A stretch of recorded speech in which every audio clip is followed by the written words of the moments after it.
go? It's a great day at Byrider. My name is Maya, and I'm here to go over some common vehicle purchasing questions that most people may have.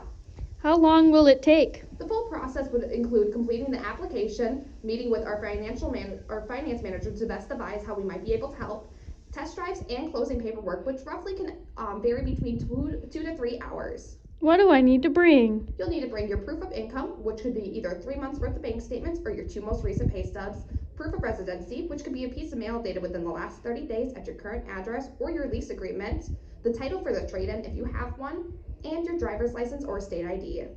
Will I need a down payment?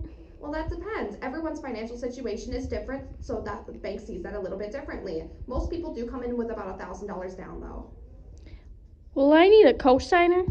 It's hard to say. Everyone's financial situation is different, so some people might, some people might not.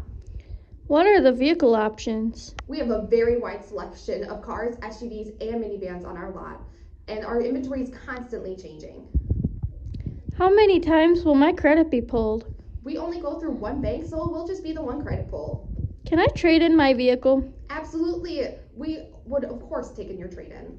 How much is your warranty? Our warranty is included with the price of our loans, and it's a 4-year, 48,000-mile warranty. So how do I get started? The first step is to stop on in at 44 North Rolling Meadows Drive in Fond du Lac, Wisconsin, or give us a call at 920-204-0300 and complete an application.